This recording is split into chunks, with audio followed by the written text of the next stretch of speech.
6:30 a.m., same time I'd been walking through these doors for 19 years. Meridian Tech Solutions, Austin, Texas. My badge still worked, for now.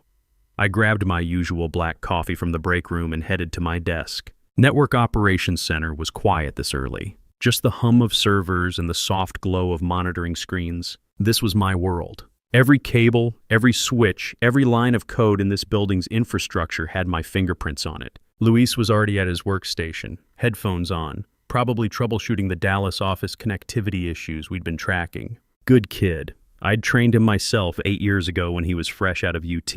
Now he was senior engineer, handling complex migrations like a pro. "Morning, Luis."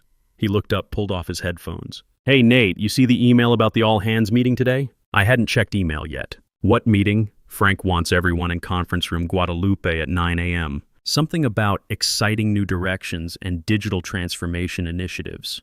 Luis made air quotes, rolled his eyes. I'd heard that corporate speak before. Usually meant budget cuts or reorganization. At 47, with a 17-year-old daughter heading to college next year, I couldn't afford either. "Probably just quarterly planning," I said. You know how Frank loves his buzzwords. But something felt different this morning. There was an energy in the building, whispered conversations stopping when I walked by. Maybe I was paranoid. 19 years of keeping this place running 24/7 had taught me to notice when things were off. The real sign something was wrong came at 8:45 a.m. A kid walked through the lobby like he owned the place. 26 years old, maybe younger. Designer sneakers that cost more than my monthly truck payment. Supreme hoodie. AirPods in, scrolling his phone while he walked. No visitor badge, no escort from security. He went straight to the elevator bank like he'd been here 100 times. The security guard didn't even look up from his newspaper. I watched from the break room doorway as Frank Donovan himself came down to meet him.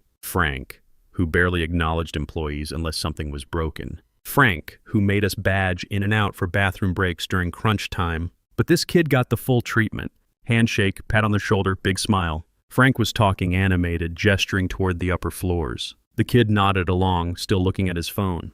They got in the elevator together. Frank pressed the button for the executive floor. "Who's the new guy?" I asked Lisa from HR when she passed by. "Oh, that's Tyler." Tyler Brooks, Frank's nephew. "He's starting today in a new role." She kept walking, didn't make eye contact. "Frank's nephew." That explained the royal treatment.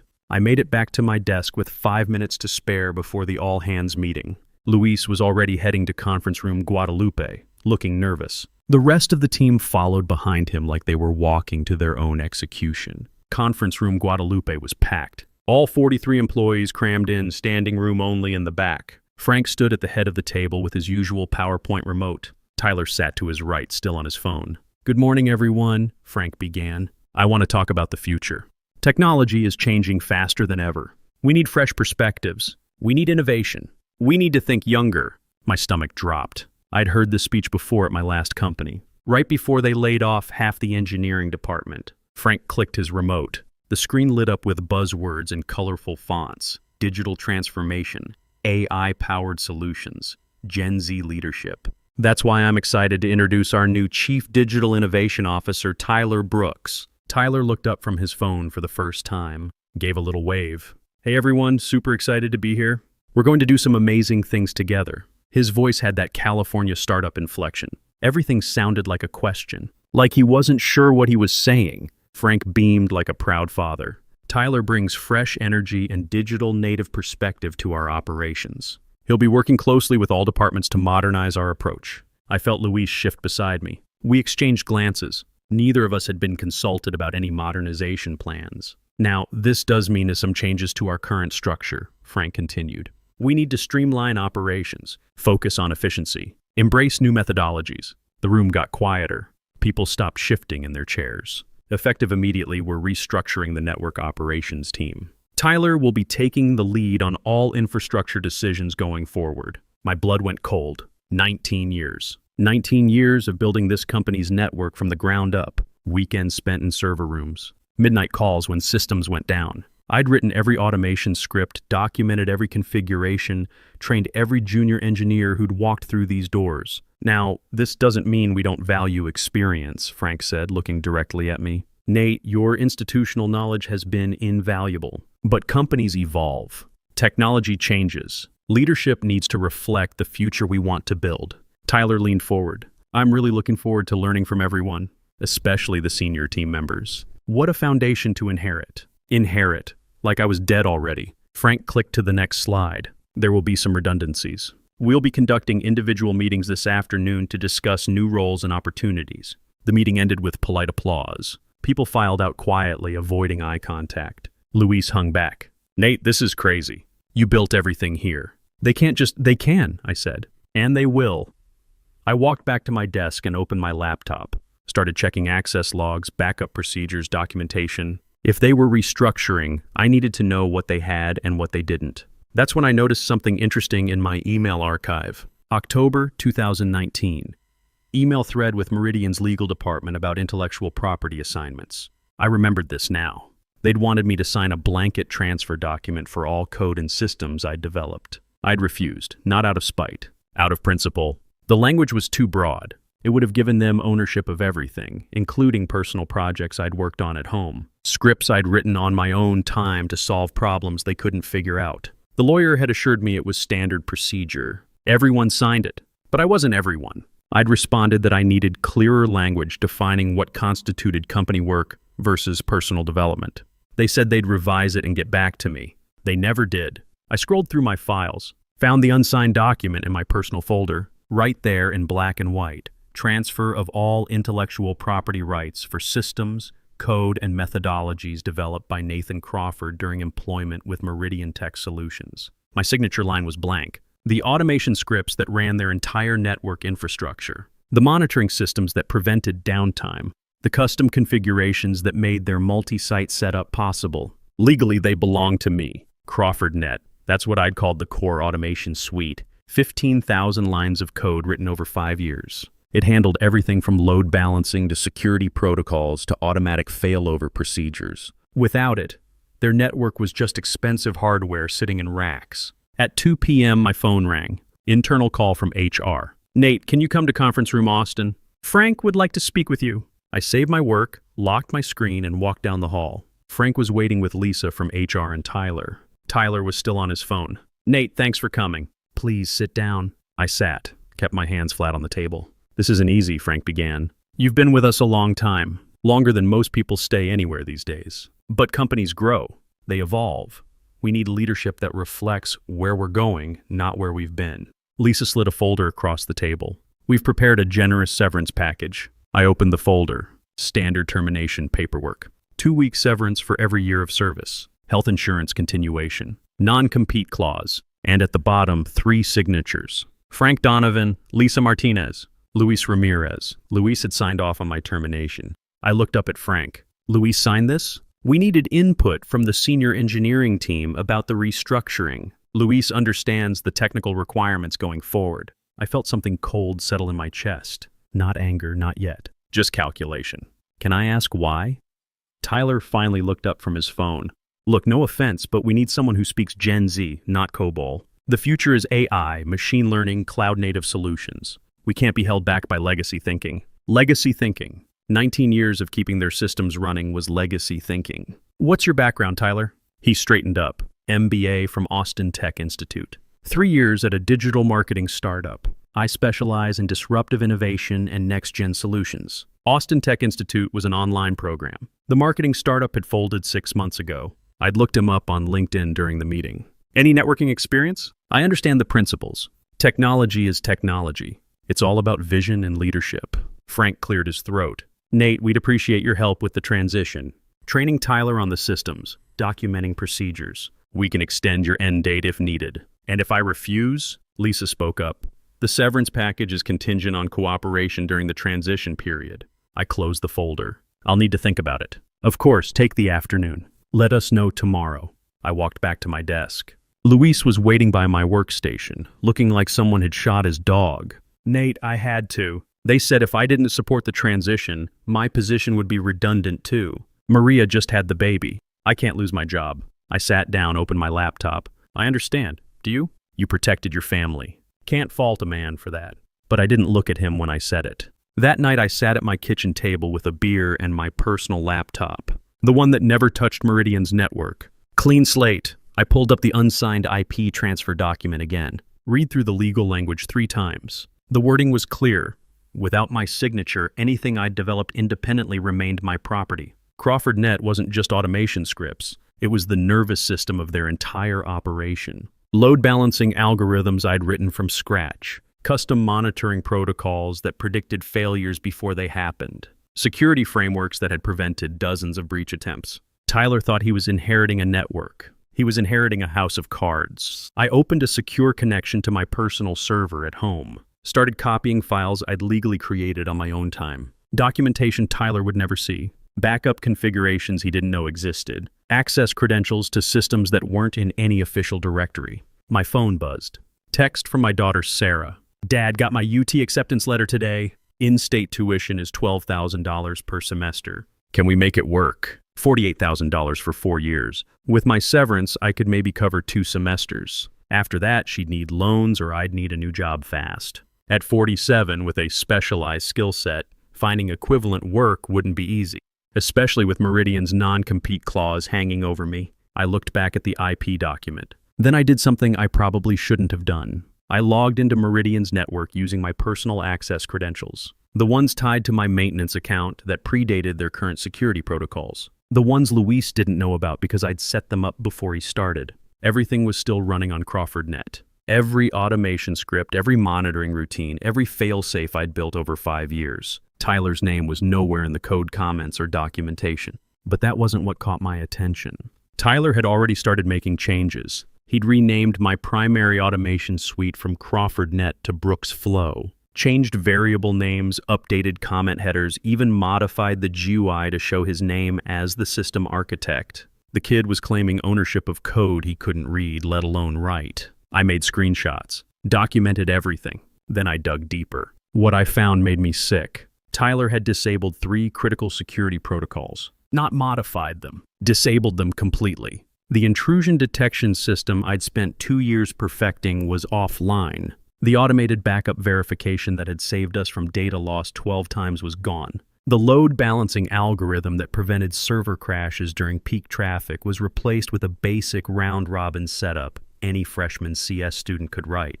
He'd kept a change log, apparently thought he was being professional. Removed legacy security bloat. TLB March 15, 2024. Simplified unnecessary backup redundancy. TLB March 16, 2024. Streamlined traffic distribution for efficiency. TLB 3/18/24. Legacy security bloat. 20 years of enterprise-grade protection was bloat to him. I checked the system performance metrics. Network latency was up 15% since Tyler took over. Error rates had doubled. 2 of the Dallas office connections had experienced intermittent outages that would have been prevented by the monitoring systems he'd removed. But the worst part was what he'd done to the disaster recovery protocols. I'd built a sophisticated failover system that could maintain operations even if the primary data center went down. Multiple redundancies, automatic rerouting, real-time backup synchronization. It had cost the company $200,000 to implement, but it guaranteed 99% uptime. Tyler had simplified it to a basic mirroring setup. If the main server farm failed now, they'd lose everything newer than the last scheduled backup. For a company that processed real-time financial transactions, that could mean millions in losses. He didn't understand what he was dismantling. I made copies of everything. His changes, the performance degradation, the security vulnerabilities he'd created. Then I checked one more thing. The monitoring backdoor I'd built into the system 5 years ago. It wasn't malicious, just a diagnostic tool that let me troubleshoot problems remotely. A ghost account that could observe system status without making changes. I'd forgotten about it until now. Tyler hadn't found it. Didn't even know to look for it. I could watch everything he did. Every change, every mistake, every disaster waiting to happen. And there was a big one coming. Meridian had landed their biggest client ever 3 months ago. Lone Star Financial, a regional bank with 200 branches across Texas and Oklahoma. They'd chosen Meridian specifically because of our network reliability and security protocols. The contract was worth $12 million over 3 years. It also came with penalty clauses. If our systems caused any downtime that affected their banking operations, we'd pay damages of $50,000 per hour. Tyler was planning a demonstration for their executives next week. Project showcase according to his calendar. He wanted to show off his revolutionary improvements to our infrastructure. Live demonstration, real-time performance metrics, network optimization algorithms running on actual client data. I checked his preparation notes. He'd scheduled the demo for their peak traffic hours, 2 p.m. on a Wednesday, when all 200 branches would be processing loan applications, account transfers, and daily reconciliation. The kid was going to stress test systems he'd stripped of safety protocols with the most important client we'd ever had. I made more screenshots. Then I started making phone calls. Apex Network Solutions, this is Greg Martinez. Mr. Martinez, this is Nathan Crawford. I saw your LinkedIn post about expanding operations in Texas. Nathan Crawford. I know that name. You're the guy who built Meridian's infrastructure, right? Heard nothing but good things. I'm currently exploring new opportunities. Would you be interested in discussing a consultation arrangement? Hell yes, when can you come in? How about tomorrow? I drove to Dallas the next morning. Apex was smaller than Meridian but growing fast. Clean offices, modern equipment, hungry team looking to compete with the established players. Greg Martinez was ex-military like me, Navy captain turned CEO. We understood each other immediately. We've been trying to land Lone Star Financial for 2 years, he told me over coffee. Meridian beat us on the technical proposal. Your work, I'm assuming. Partially. What would it take to build something better? I pulled out my tablet, showed him network topology diagrams I'd been working on at home. Next generation architecture that improved on everything I'd built at Meridian. Faster, more secure, more resilient. How long? 6 months for full implementation. 3 months for a functional prototype. What do you need? Clean budget, no interference, and a front row seat when Meridian's demonstration goes sideways next week. Greg smiled. You think it's going to fail? I know it's going to fail. The morning of Tyler's demonstration, I sat in my truck in the Meridian parking lot. I had my laptop open, connected to the ghost monitoring account Tyler still didn't know existed. 8:47 a.m. Tyler arrived in a Tesla Model S. Daddy's money probably. He walked into the building wearing a suit that cost more than most people's monthly salary. 9:15 a.m. Lone Star Financial executives started arriving. 3 black SUVs, CFO, CTO, and their head of cybersecurity. These weren't people you wanted to embarrass. I opened my monitoring dashboard. All systems were green, but I could see the stress fractures Tyler had created. Network latency spikes every few minutes. Memory leaks in the load balancer. Security protocols running in degraded mode. The system was holding together with digital duct tape. 9:30 a.m. My phone buzzed. Text from Luis. Nate, something's wrong with the Dallas connection. Getting intermittent timeouts. Tyler says it's normal variance, but the clients are complaining. I typed back, check the failover logs. Primary rotor might be overloaded.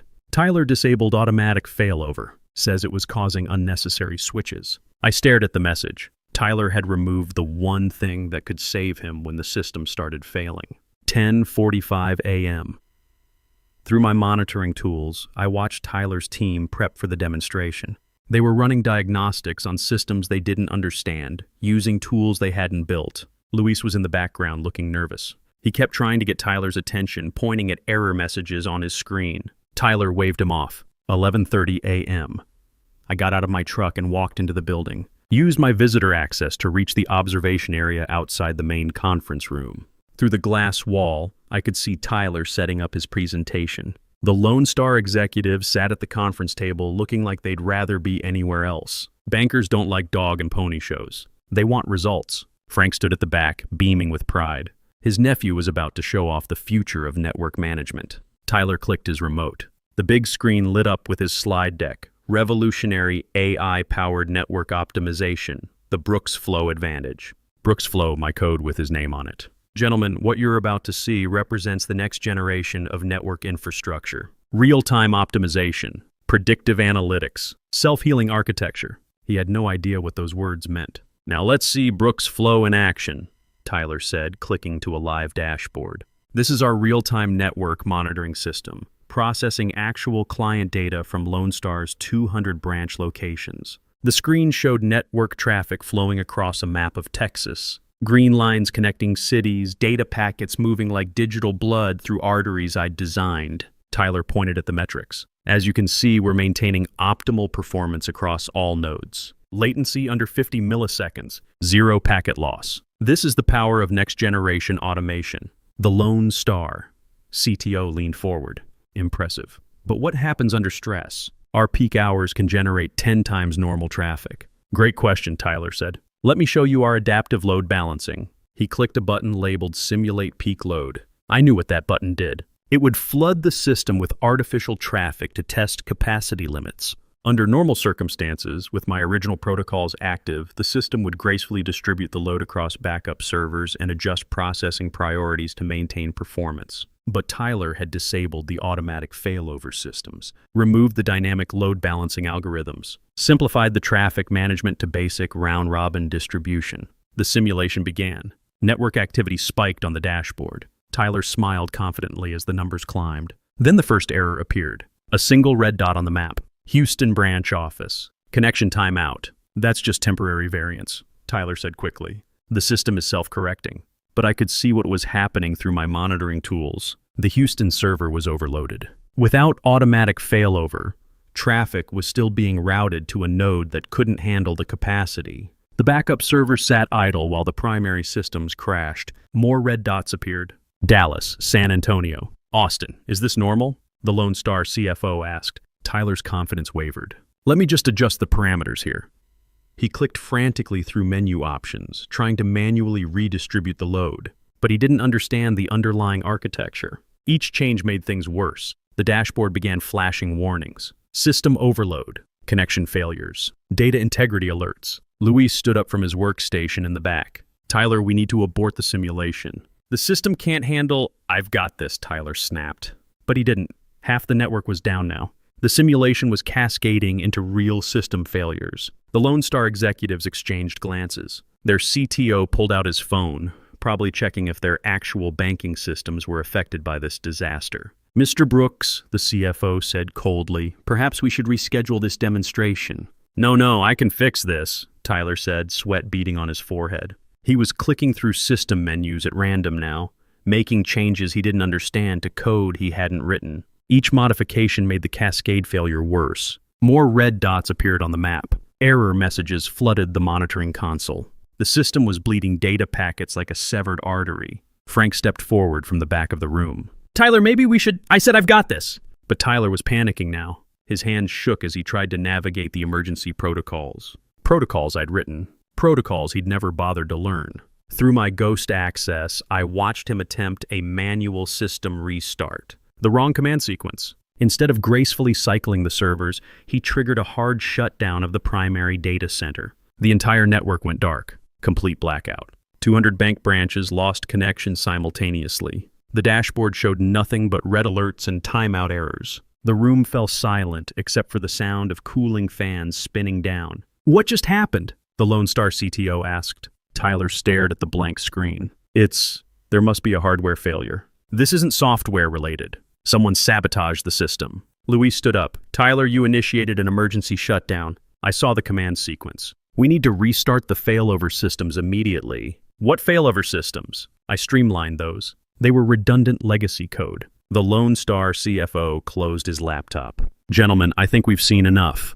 We'll be reviewing our contract terms with legal. They walked out without another word. Frank followed them, apologizing profusely, promising a full investigation. Tyler was left alone at the conference table, staring at the dead monitors. Luis tried to approach him, but Tyler waved him away. Just fix it. Figure it out. I'll be in my office. Luis looked at the blank screens, then at his phone. I knew what he was thinking. He was going to call me, but I was already walking back to my truck. My phone rang before I reached my truck. Luis, Nate, please. I know what happened back there. I know you're probably thinking we got what we deserved, but I need help. The whole system is down. 200 bank branches can't process transactions. They're going to sue us into bankruptcy. I sat in my driver's seat, engine off. What does Tyler want you to do? He's locked himself in his office. Won't answer calls. Frank is in damage control mode with the executives. I'm supposed to figure out how to bring everything back online, but I don't know where to start. You built all this stuff. You signed my termination papers, Luis. Silence on the other end. Then, I know. I'm sorry. I was scared, but right now I need your help. Please, I can't help you. I don't work there anymore. Nate, this isn't about the company. People are going to lose their jobs. Good people. Maria just had the baby. Jenkins has 3 kids in college. Sarah from accounting is a single mom. I looked at my phone. Luis was playing the guilt card, and he was good at it. But he was also right. Tyler's incompetence was going to destroy more than just his own career. What's Tyler offering to fix this? He keeps saying it's a hardware problem. wants to call Dell and have them replace the servers. He doesn't understand that it's software. The failover systems you built aren't responding because he removed the protocols that activate them. And Frank's convinced this is sabotage, industrial espionage. He's talking about calling the FBI. I almost laughed. Frank thought someone had hacked their system to make it fail. He had no idea his nephew had done more damage than any hacker could dream of. Luis, listen carefully. The system isn't broken. Tyler just doesn't know how to fix what he broke. The infrastructure is fine, but bringing it back online requires knowledge he doesn't have. Will you come back, just as a consultant? Frank will pay whatever you want. Number, why not? Because I'm busy. I start a new job Monday. Luis was quiet for a moment. New job? Where? Apex Network Solutions. CTO position. I'll be designing their next-generation infrastructure platform. Apex? But they're our biggest competitor. Not anymore. After today, they're about to become the biggest network solutions provider in Texas. I hung up and drove to Apex's Dallas office. Greg Martinez was waiting in the conference room with his legal team and 3 engineers I didn't recognize. How bad was it? Greg asked. Complete system failure. 200 bank branches offline. Client executives walked out mid-demonstration. Greg whistled low. That's career-ending. For Tyler, maybe. But Frank will find a way to blame everyone except his nephew. Probably fire half the engineering team to save face. Including Luis? Especially Luis. He knows too much about what really happened. I opened my laptop and connected to the conference room display. Here's what I'm proposing. The screen filled with network architecture diagrams. Clean, efficient, bulletproof. Everything I'd learned from 19 years of building systems, plus improvements I'd never had budget approval to implement at Meridian. This is CrawfordNet 2. 0. Triple redundancy, predictive failure analysis, automated load balancing that actually works. 6 months from prototype to full deployment. Cost? $2 million for infrastructure. Another $500,000 for implementation. But it'll handle 10 times the traffic load with half the maintenance overhead. Greg's CFO looked up from her calculator. Meridian charged Lone Star $12 million for 3 years. You're talking about building something better for 2.5. Something better, faster, and backed by a team that actually understands what they built. Greg stood up. What do you need to get started? Server space, development budget, and 3 good engineers who aren't afraid of working long hours. Done. What else? I want to make Lone Star Financial an offer they can't refuse. 3 hours later, Greg and I were sitting in Lone Star's corporate headquarters. Their CTO, James Morrison, looked like he'd aged 5 years since the morning's disaster. Mr. Crawford, I have to ask, after what we saw today, how do we know Apex won't have the same problems? Because I built Meridian's system, I know exactly where the weak points are. And I know how to fix them. I showed him the same diagrams I'd presented to Greg. But for Lone Star, I added something special, real-time integration with their existing banking software. Something Meridian had never offered. How long, Morrison asked. Proof of concept in 30 days. Full deployment in 90. And I guarantee 99. 99% uptime or you don't pay. Morrison looked at his team. What about the Meridian contract? Check the penalty clauses, Greg said. After today's failure, you have grounds for immediate termination. Morrison smiled for the first time all day. Mr. Crawford, let's talk details. 2 weeks later, Meridian Tech Solutions made the local business news. Not for their innovation, for their lawsuit. Lone Star Financial was suing for breach of contract. $12 million in damages plus operational losses from the system failure. Frank had tried to claim force majeure, act of God, industrial sabotage. None of it stuck. The real story came out in the legal discovery. Tyler's modifications to the system, the disabled security protocols, the removed failover mechanisms. Expert witnesses testified that the failure was caused by gross technical negligence and unqualified personnel making critical infrastructure decisions. Frank fired Tyler quietly. No press release, no explanation. Tyler's LinkedIn went dark 2 days later. Luis called me on a Thursday afternoon. Nate, they let me go yesterday. Budget cuts, they said. Had to eliminate redundant positions. I'm sorry, Luis. Are you? Really? I thought about it. Yeah, I am. You're a good engineer. You just made a bad choice. Frank's putting all the blame on the engineering team. Says we should have caught Tyler's mistakes before the demonstration. Like we had any authority to stop him. What are you going to do? Look for work, I guess. Not many companies need senior network engineers in Austin, especially ones who just got fired from a high-profile failure. Luis, send me your resume. Why? Apex is expanding. We need experienced engineers who understand legacy systems. People who can work with existing infrastructure while building something new. Silence on the other end. Then, you'd hire me? After what I did? You signed a paper to protect your family. I understand that. But if you work for me, you work for me. Not for politics. Not for anyone's nephew. Just for the technology and the team. What's the pay? 20% more than Meridian was paying you. Plus equity if the company hits performance targets. When do I start? Monday. But Luis, understand something. You get one chance to earn back my trust. Don't waste it. The following month, Apex's proof of concept went live for Lone Star Financial. 96 hours of continuous operation without a single timeout or connection failure. Load testing showed the system could handle 5 times their peak traffic without degradation. Morrison called Greg personally. Whatever you're paying Crawford, double it. This is exactly what we needed. 3 months later, Meridian filed for Chapter 11 bankruptcy. They'd lost 4 major clients after the Lone Star debacle. The remaining contracts weren't enough to cover their overhead and legal expenses. Frank put the company up for sale. The asking price was $8 million for all assets, including the office building and remaining client contracts. Greg called me into his office on a Friday afternoon. Interested in going back to your old workplace? As what? As the owner. 6 months later, I walked through the doors of what used to be Meridian Tech Solutions. The building looked the same, but everything else had changed. New signs in the lobby. Apex Network Solutions, Austin Division. My business cards read Chief Technology Officer, but everyone knew the real story. This was my building now. Frank's corner office belonged to Sarah Kim, our new Austin site manager. Tyler's innovation lab had been converted into a proper server room with equipment that actually worked. The conference room where they'd fired me was now our client meeting space, complete with functional demonstration systems. Luis walked up as I finished my morning coffee. The Memphis bank migration is ahead of schedule. Should be online by Wednesday. Any problems? None. The automated deployment worked exactly like you designed it. Their IT director called it surgical precision. Good. What about the Dallas expansion? Construction starts next month. We'll need 12 more engineers by the 4th quarter if we land the petroleum industry contracts. I nodded. Apex was growing faster than we'd projected. Turns out there was huge demand for network infrastructure that actually worked. Who knew? My phone buzzed. Text message from an unknown number. Nate, this is Frank Donovan. I heard about the acquisition. Congratulations. Would you be willing to meet for coffee? I'd like to apologize properly. I stared at the message for a moment. Frank wanted to apologize. The man who'd fired me after 19 years of loyal service wanted to clear his conscience. I typed back, "Thanks, but I'm busy building the future you said I couldn't understand." Then I deleted his number. At lunch, I drove to Sarah's high school to watch her soccer game. She was team captain now, had scholarship offers from 3 universities, all because I could afford to pay for the elite training camps and tournament travel. After the game, she ran over to the sideline. "Dad, you'll never guess what happened in computer science class today." "What, Mr. Peterson used your company as a case study about innovation and entrepreneurship. He said you're proof that experience beats hype every time." I smiled.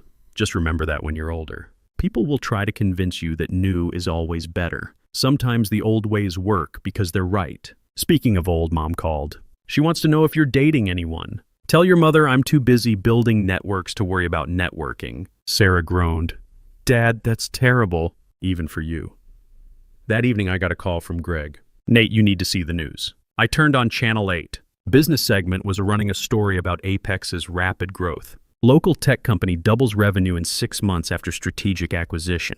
The reporter interviewed several of our new clients. All of them mentioned the same thing: reliable systems, experienced leadership, and engineers who actually understood the technology they were selling. Then came the kicker. Tyler Brooks had started a consulting firm called Digital Transformation Solutions. His website claimed he was an award-winning network architect with proven success in enterprise infrastructure modernization. He was using screenshots from the Meridian system. My system.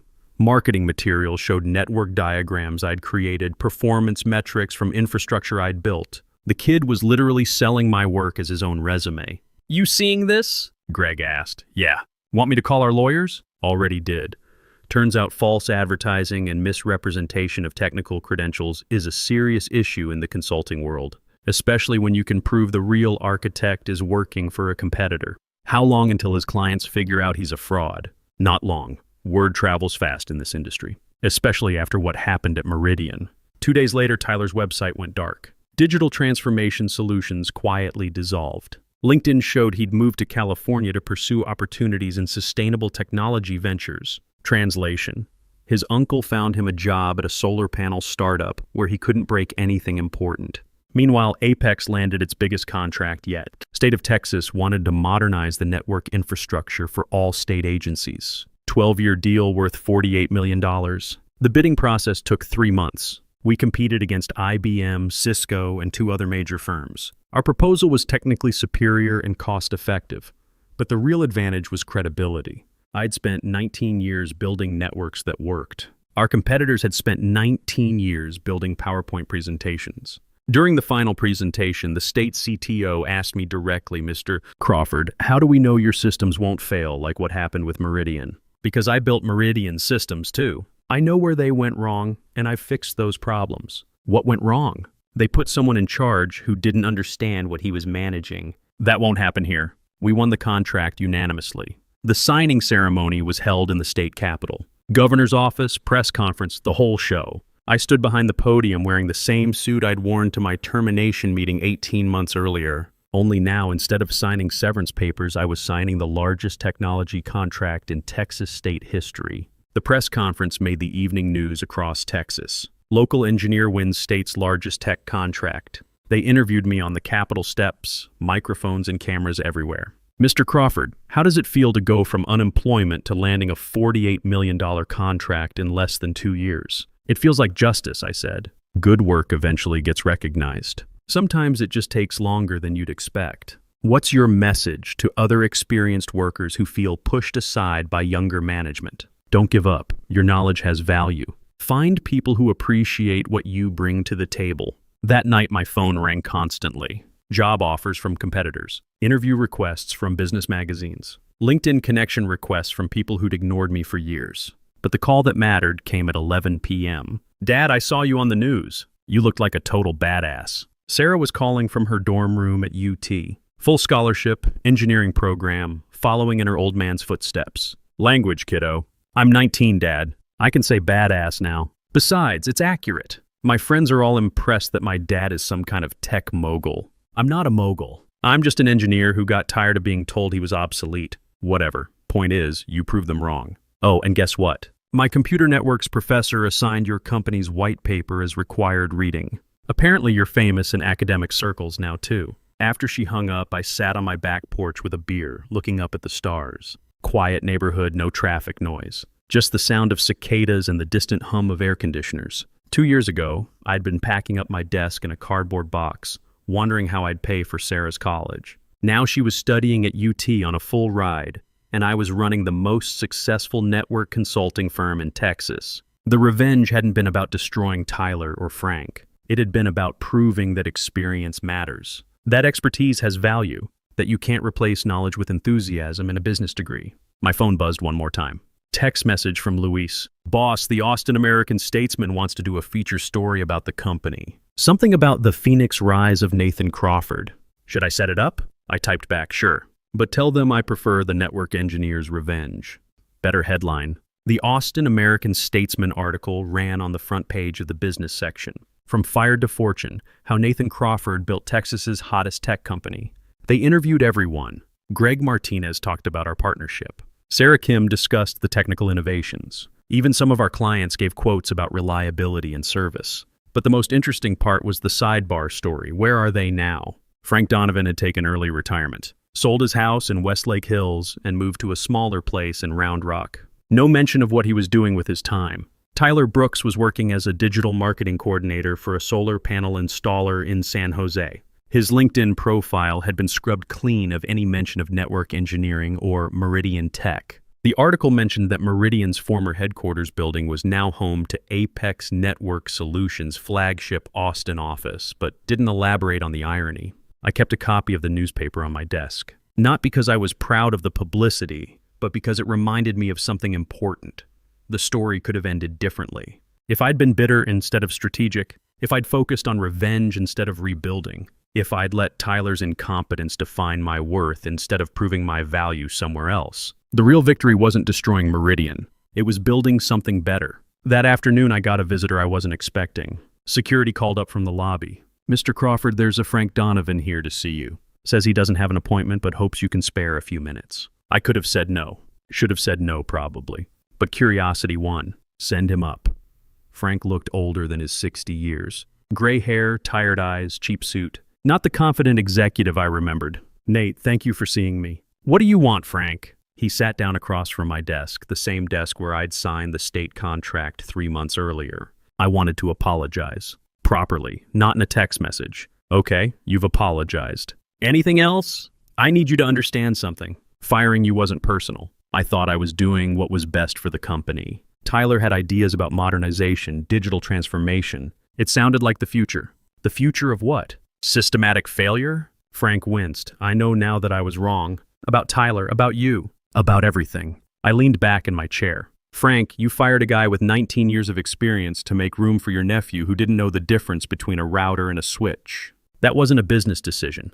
That was nepotism. You're right. I know I'm right. The question is, what do you want me to do about it? Frank looked around my office. Corner suite, floor-to-ceiling windows, view of the Austin skyline. I guess I wanted to see if you'd consider giving me a job. I stared at Frank for a long moment. The man who destroyed my career was sitting in my office asking for a job.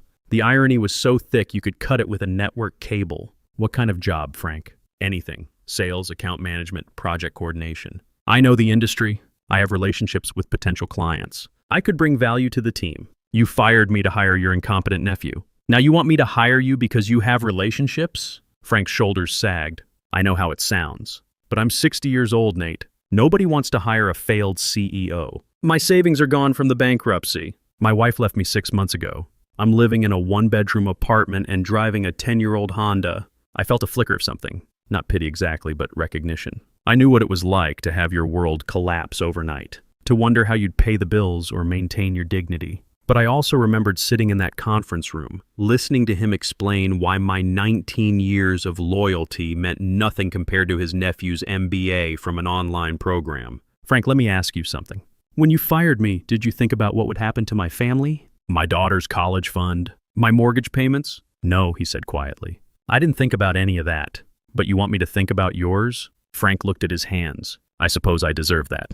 You deserve worse than that. You destroyed good people's careers because you couldn't admit your nephew was a fraud. Luis, Jenkins, Sarah from accounting. How many families did you hurt to protect Tyler? 15 people lost their jobs because of the bankruptcy. 16, I corrected. You fired me first, remember? Frank stood up slowly. I understand. I shouldn't have come here. It was presumptuous. He turned toward the door, then stopped. For what it's worth, Nate, you were the best engineer I ever worked with. I should have trusted your judgment instead of my family loyalty. After he left, I sat alone in my office thinking about second chances and justice. Frank had made his choices. Now he was living with the consequences. But there was something else to consider. Something Sarah had said about proving that good work gets recognized. 3 months later, I made a decision that surprised everyone, including myself. I hired Frank Donovan, not as an executive, not as a manager, as a junior account coordinator reporting to Luis, who was now our Austin site director. Are you out of your mind? Greg asked when I told him.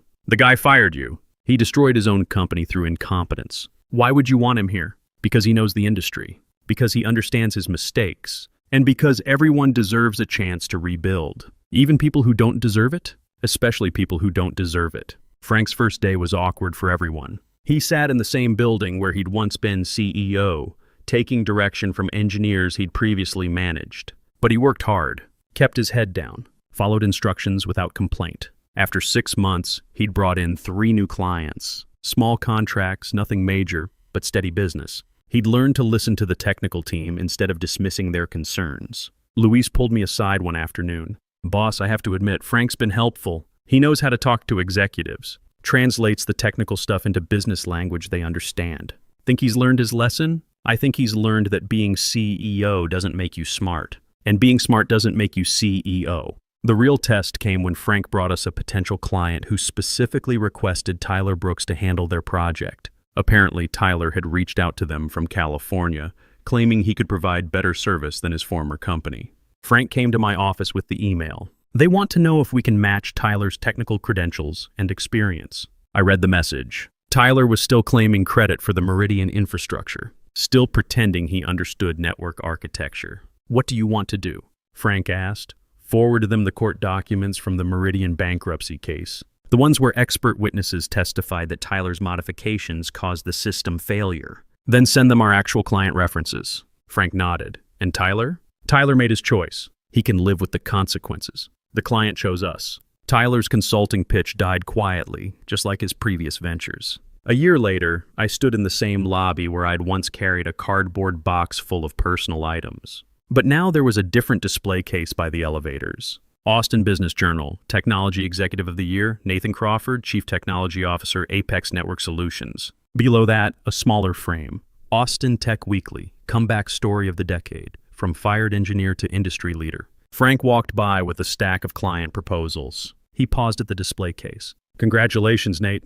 You earned this. We all earned it. Everyone who refused to give up when things looked impossible. He nodded and continued toward the elevator. No resentment, no bitterness. Just a man who'd learned the difference between authority and respect. That evening, I drove home to the same house I'd almost lost 3 years ago. Same neighborhood, same neighbors. But everything felt different now. My phone buzzed. Text from Sarah, now in her junior year at UT. Dad, saw the article about the company's IPO filing. Does this mean you're officially rich now? I typed back, rich enough. But more importantly, I'm proud of what we built. Proud enough to finally ask out that woman from your book club? Focus on your studies, kiddo. Dad, you're 49, not 90. Live a little.